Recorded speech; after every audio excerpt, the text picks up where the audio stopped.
نحمده ونصلي على رسوله الكريم اما بعد فاعوذ بالله من الشيطان الرجيم بسم الله الرحمن الرحيم رب اشرح لي صدري ويسر لي امري واحلل عقدة من لساني يفقهوا قولي. ہماری گفتگو کا موضوع ہے قیامت کی نشانیاں. بحیثیت مسلمان ہم سب کا ایمان ہے کہ یہ دنیا ہمیشہ باقی نہیں رہے گی، ایک دن سب کچھ ختم ہو جائے گا، اور ایسا ہونا بھی چاہیے، اس لیے کہ ہر آغاز کا ایک انجام ہوتا ہے، ہر ابتدا کی ایک انتہا ہوتی ہے. جس چیز پر زندگی آتی ہے اس پر موت کا آنا بھی لازم ہے. ہم اپنے آس پاس اس کی بہت سی نشانیاں دیکھتے رہتے ہیں. کائنات میں بہت سے دلائل بکھرے ہوئے ہیں جو ہمیں یقین دلاتے ہیں کہ ایک دن یہ سب کارخانہ بند ہو جائے گا، ختم ہو جائے گا، یہ دنیا فنا ہو جائے گی. وہ وقت قرآن پاک کے الفاظ میں زمین و آسمان پر بہت بھاری ہوگا، اور اس بھاری وقت کے آنے سے پہلے دنیا میں کچھ علامات نمودار ہوں گی. تو آج چند ایک احادیث آپ کی خدمت میں پیش کروں گی جو قیامت کی نشانیوں کے بارے میں ہیں. اس سے ایک تو ہمیں اپنے عمل کا جائزہ لینے کا موقع ملے گا، دوسرے ان سے یہ بات سامنے آتی ہے کہ نبی صلی اللہ علیہ وسلم کی باتیں کتنی سچی باتیں تھیں. وہ لوگ جو حدیث کا انکار کرتے ہیں یا احادیث کا مذاق اڑاتے ہیں، وہ ان احادیث کی روشنی میں آج کے حالات کو دیکھ سکتے ہیں کہ آپ صلی اللہ علیہ وسلم نے اللہ تعالی کی بھیجی ہوئی وحی کی روشنی میں جو باتیں فرمائیں آج وہ ہم اپنی آنکھوں سے دیکھ رہے ہیں. بہرحال اس وقت میرے سامنے حضرت ابو ہریرہ رضی اللہ تعالی عنہ کی حدیث ہے جسے ابن خزیمہ نے روایت کیا ہے. رسول اللہ صلی اللہ علیہ وسلم نے فرمایا، قیامت کی نشانیوں میں سے ہے کہ آدمی مسجد کے پاس سے گزرے گا مگر اس میں 2 رکعتیں ادا نہیں کرے گا. آج کتنے ہی لوگ ایسے ہیں کہ جن کے گھروں کے سامنے مسجدیں ہیں، وہ دن رات مسجدوں سے آوازیں سنتے ہیں لیکن مسجد کے اندر نہیں جاتے. نبی صلی اللہ علیہ وسلم کے زمانے میں اس بات کا تصور ہی نہیں تھا کہ کوئی شخص اپنے آپ کو مسلمان کہے اور پھر وہ نماز نہ پڑھے. اسی لیے ہم دیکھتے ہیں کہ منافقین ہر حال میں مسجد میں پہنچتے تھے، بلکہ انہوں نے اپنی ایک الگ مسجد بھی بنائی تھی یا مسجد نامی عمارت بنائی تھی. لیکن قیامت کے نزدیک مسجدوں کے پاس سے گزرنے والے مسجد نہیں جائیں گے. ایک اور حدیث میں آتا ہے، حضرت انس فرماتے ہیں رضی اللہ تعالی عنہ کہ اللہ کے رسول صلی اللہ علیہ وسلم نے فرمایا، لوگوں پر ایک ایسا دور آئے گا کہ ان میں اپنے دین کی حفاظت پہ صبر کرنے والا اس شخص کی مانند ہوگا جو آگ کے انگارے کو اپنی مٹھی میں تھامنے والا ہے. یعنی دین پر استقامت اور دین پر عمل اتنا مشکل ہو جائے گا بعض اوقات کہ جیسے ایک انگارہ ہاتھ میں لینا کہ انسان نہ لے سکے اور نہ پھینک سکے. ایک اور نشانی جو آپ صلی اللہ علیہ وسلم نے ہمیں بتائی وہ یہ کہ زمانہ قریب آ جائے گا، عمل میں نقص واقع ہوگا اور بخیلی پیدا ہو جائے گی، دل تنگ ہو جائیں گے. ایک اور حدیث میں آتا ہے کہ بخیلی کا عام ہونا قیامت کی نشانیوں میں سے ہے. آج آپ دیکھیں کہ بسا اوقات انسان کے پاس اللہ کی دی ہوئی بے شمار نعمتیں ہوتی لیکن انسان ان نعمتوں میں کسی کو شریک نہیں کرتا. چھوٹی چھوٹی باتوں کو مائنڈ کر جانا، چھوٹی چھوٹی باتوں پہ ناراض ہو جانا، چھوٹی چھوٹی چیزوں کو حد سے زیادہ محسوس کر لینا، یہ سب کچھ شح کی وجہ ہی سے تو ہے، بخل کی وجہ سے ہی تو ہے. بخل صرف مال میں نہیں ہوتا، بخل تمام نعمتوں میں ہوتا ہے اگر ان میں اللہ کے دوسرے بندوں کو بطور شکر کے شریک نہ کیا جائے. ایک اور حدیث میں آتا ہے، مجموع الزوائد میں یہ حدیث روایت ہوئی ہے، رسول اللہ صلی اللہ علیہ وسلم نے فرمایا کہ لوگ سخت اور بخیل ہو جائیں گے، یعنی ان کے دل سخت ہو جائیں گے اور ان کے اندر بخل عام ہو جائے گا. ایک اور نشانی قیامت کی آپ صلی اللہ علیہ وسلم نے یہ بتائی کہ مساجد میں زیب و زینت بہت ہوگی، یعنی نمازی تو کم ہوں گے لیکن مسجدیں سجائی بہت جائیں گی. حضرت انس بن مالک کی روایت ہے، مسند احمد نے اس کو روایت کیا ہے، رسول اللہ صلی اللہ علیہ وسلم نے فرمایا قیامت قائم نہیں ہوگی یہاں تک کہ لوگ مسجدوں میں فخر و مباحات کریں گے، یعنی مسجد کے بنانے میں، اس کے سجانے میں، اس کی آرائش میں ایک دوسرے کا مقابلہ کرنے لگیں گے. ایک اور حدیث میں آتا ہے کہ قیامت کی علامات میں سے ہے کہ لوگ مسجدوں کو سجایا کریں گے، یعنی اللہ تعالیٰ کو نماز پڑھ کے خوش کرنے کی بجائے مسجد بنا کے سجا کے خوش کرنے کی کوشش ہوگی. حضرت ابو الدرداء سے روایت ہے کہ جب تم لوگ مسجدوں کو سجانے لگو، قرآن کو مزین کرنے لگو تو تمہاری بربادی ہے، کیونکہ قرآن پاک پڑھنے کے لیے آیا، محض سجانے کے لیے نہیں. آج آپ دیکھیں کہ بسا اوقات ہم اسے پڑھتے کم ہیں، سمجھتے کم ہیں، اس کے مطابق زندگی نہیں بسر کرتے، لیکن خوبصورت انداز میں سنہری الفاظ میں لکھوا کر گھروں میں سجا دیتے ہیں.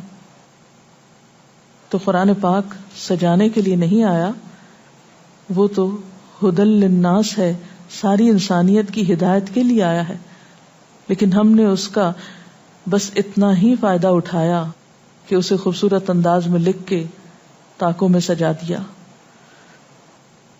اسی طرح ایک اور نشانی کہ انسان حلال حرام کی پرواہ نہیں کرے گا. رسول اللہ صلی اللہ علیہ وسلم نے فرمایا، صحیح بخاری کی روایت ہے، لوگوں پہ ایسا وقت ضرور آنے والا ہے کہ آدمی اس بات کی بالکل فکر نہیں کرے گا کہ جو مال اس نے حاصل کیا ہے وہ حلال ہے یا حرام ہے، یعنی کس ذریعے سے حاصل کیا ہے. ایک اور حدیث میں آتا ہے کہ قیامت سے پہلے سود پھیل جائے گا.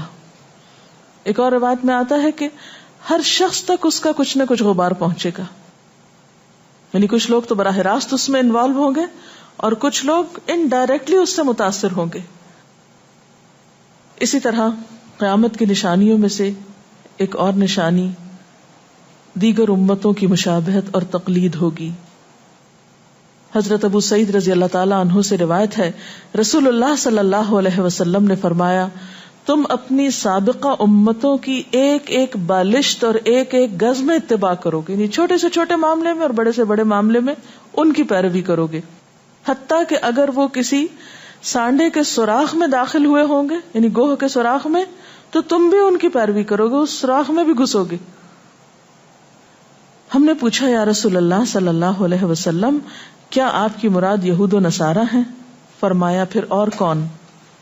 اور آج ہم مسلمان دیکھ سکتے ہیں کہ ہم کس کی پیروی کر رہے ہیں، کتاب اللہ اور سنت رسول اللہ صلی اللہ علیہ وسلم کی یا کسی اور کی. قیامت کی نشانیوں میں سے ایک نشانی زلزلے بکثرت آئیں گے. حضرت ام سلمہ سے روایت ہے، مسند احمد میں یہ روایت آتی ہے، رسول اللہ صلی اللہ علیہ وسلم نے فرمایا، قیامت سے پہلے موت کی سخت وبا پھیلے گی، پھر زلزلوں والے سال آئیں گے.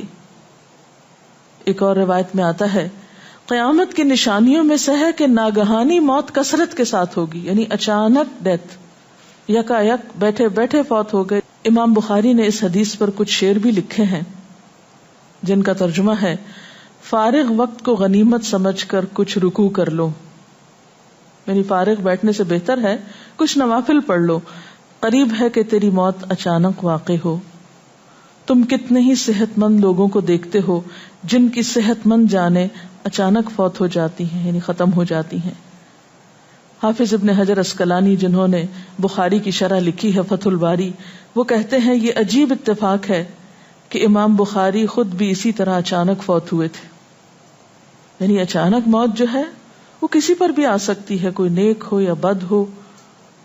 ہم یہ نہیں کہہ سکتے کہ ہم بہت نیک ہیں یا ہم بڑے اچھے کام کرتے ہیں تو ہمارے ساتھ یہ معاملہ نہیں ہو سکتا، یہ کسی کے ساتھ بھی ہو سکتا ہے.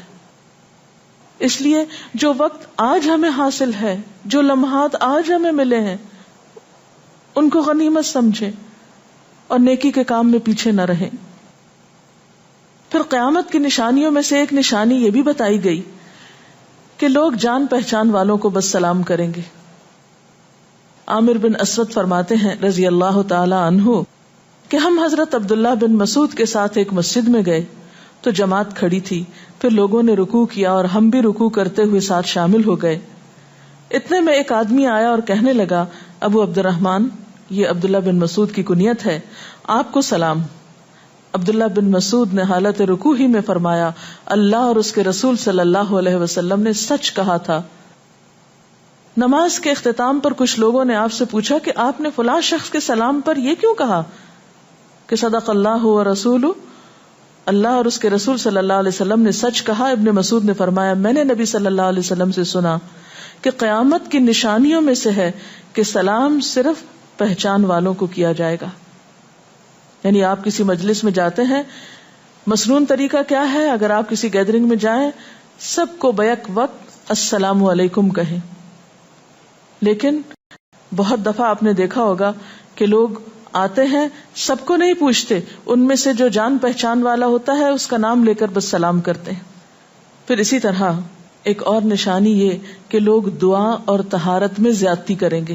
حضرت سعد رضی اللہ تعالی عنہ سے روایت ہے، انہوں نے سنا کہ ان کا بیٹا اس طرح دعا کر رہا ہے، یا اللہ میں تجھ سے جنت کا سوال کرتا ہوں، اس کی نعمتوں کا سوال کرتا ہوں، اس کی رونقوں اور تر و تازگیوں کا سوال کرتا ہوں، وغیرہ وغیرہ، اور میں آگ سے تیری پناہ مانگتا ہوں، اس کی زنجیروں سے اور طوقوں سے پناہ مانگتا ہوں۔ تو حضرت سعد نے فرمایا، تم نے اللہ تعالیٰ سے خیر کثیر کا سوال کیا ہے اور ضرر کثیر سے پناہ مانگی ہے، جبکہ میں نے رسول اللہ صلی اللہ علیہ وسلم سے سنا کہ ان قریب ایسے لوگ ہوں گے جو دعا میں زیادتی کریں گے۔ یعنی صرف یہ کہہ دینا کافی ہے کہ اللہ تو ہمیں جنت عطا فرما اور دوزخ سے بچا، اس کی بہت تفصیلات میں جانے کی ضرورت نہیں۔ جب جنت میں داخل ہو گئے تو سب کچھ نصیب ہو گیا، اور جب جہنم سے بچ گئے تو سب سے بچت ہو گئی۔ پھر آپ نے یہ آیت پڑھی، اپنے رب سے عاجزی سے دعا مانگو، یقیناً وہ زیادتی کرنے والوں کو پسند نہیں کرتا۔ یعنی دعاؤں میں زیادتی اور اس قسم کی تفصیلات یہ پسندیدہ نہیں ہے۔ تمہیں یہی کافی تھا کہ تم یوں کہتے، یا اللہ میں تجھ سے جنت اور ہر اس قول و عمل کا سوال کرتا ہوں جو جنت کے قریب کر دے، اور میں تیری پناہ چاہتا ہوں جہنم سے اور ہر اس قول و عمل سے جو جہنم کے قریب کرے۔ تو اتنا کہنا کافی تھا۔ پھر قیامت کی نشانیوں میں سے ایک نشانی آپ صلی اللہ علیہ وسلم نے یہ بھی بتائی کہ نااہل حاکم مقرر کیے جائیں گے۔ حضرت ابو ہریرہ سے روایت ہے کہ قیامت کی نشانیوں میں سے ہے کہ ذلیل اور کمینے لوگ نیک شریف لوگوں پر غالب ہو جائیں گے۔ کیوں ابن مسعود، کیا تم نے بھی یہ بات میرے محبوب صلی اللہ علیہ وسلم سے سنی ہے؟ ابن مسعود نے فرمایا، ہاں رب کعبہ کی قسم۔ حضرت حذیفہ سے روایت ہے کہ قیامت اس وقت تک قائم نہ ہوگی جب تک کہ تم اپنے امام کو قتل نہ کرو گے، یعنی لوگ اپنے حاکموں کو مارنے لگیں گے اور اپنی تلواروں کے ساتھ آپس میں ہی لڑائی کرو گے، علاوہ ازیں تم میں سے بدترین لوگ تمہاری دنیا کے وارث ہو جائیں گے۔ اسی طرح قیامت کی نشانیوں میں سے ایک نشانی یہ بھی ہے، حضرت عبداللہ بن مسعود سے مروی ہے کہ رسول اللہ صلی اللہ علیہ وسلم نے فرمایا، قیامت کے قریب صرف مخصوص لوگوں کو سلام کیا جائے گا۔ تجارت اس قدر پھیل جائے گی کہ عورت تجارت میں اپنے خاوند کا ہاتھ بٹائے گی، یعنی اتنا بزنس ہوگا کہ مرد سے اکیلے نہیں سنبھالا جائے گا، عورتیں اس میں شریک ہوں گی، رشتہ داری توڑی جائے گی، یعنی مال کثرت سے ہونے کے باوجود رشتہ داروں کا خیال نہیں رکھا جائے گا، جھوٹی گواہی دی جائے گی، حق چھپایا جائے گا، اور قلم کا ظہور ہو جائے گا، یعنی نشر و اشاعت خوب ہوگی، خوب لکھا جائے گا۔ ایک اور روایت میں آتا ہے کہ وقت مختصر ہو جائے گا۔ آج آپ دیکھیے ہر شخص وقت کی کمی کی شکایت کرتا ہے۔ حضرت ابو ہریرہ رضی اللہ تعالیٰ عنہ سے روایت ہے، رسول اللہ صلی اللہ علیہ وسلم نے فرمایا، قیامت قائم ہونے سے پہلے یہ نشانی ظاہر ہوگی کہ زمانہ قریب آ جائے گا، یتقارب الزمان، سال مہینے کی طرح، مہینہ ہفتے کی طرح، ہفتہ دن کی طرح، اور ایک دن ایک گھنٹے کی طرح، اور ایک گھنٹہ آگ کے شعلے کی طرح تیزی سے گزرنے والا ہو جائے گا۔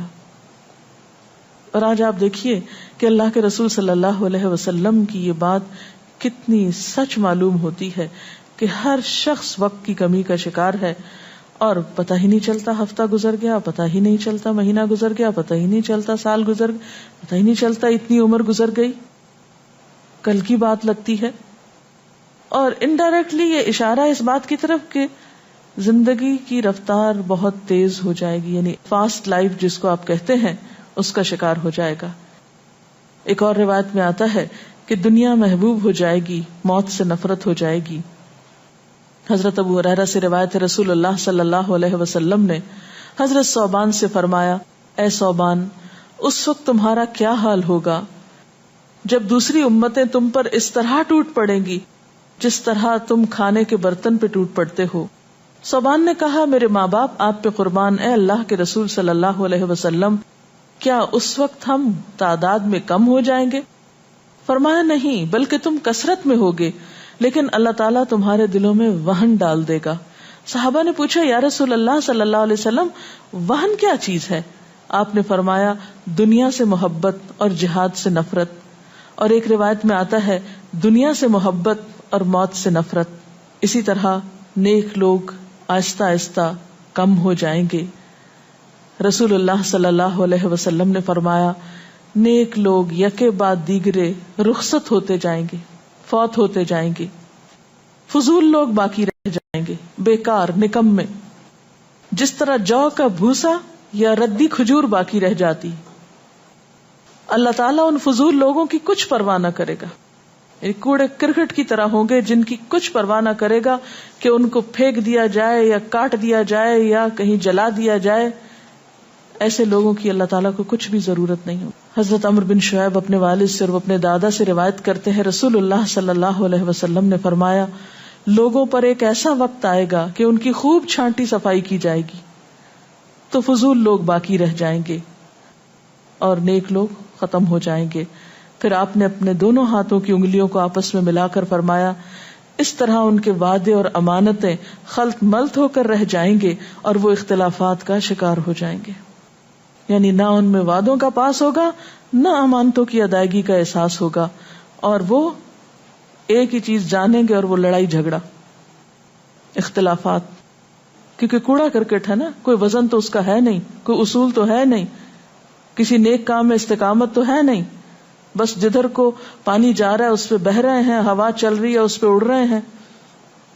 تو ایسے نکمے اور بیکار لوگ باقی بچیں گے اور پھر ایک دن دنیا اپنے اختتام کو پہنچ جائے گی. ہر گھر میں فتنہ داخل ہو جائے گا. حضرت عوف بن مالک فرماتے ہیں کہ میں غزوہ تبوک کے موقع پر رسول اللہ صلی اللہ علیہ وسلم کی خدمت میں حاضر ہوا جبکہ آپ اس وقت چمڑے کے ایک خیمے میں تشریف فرما تھے.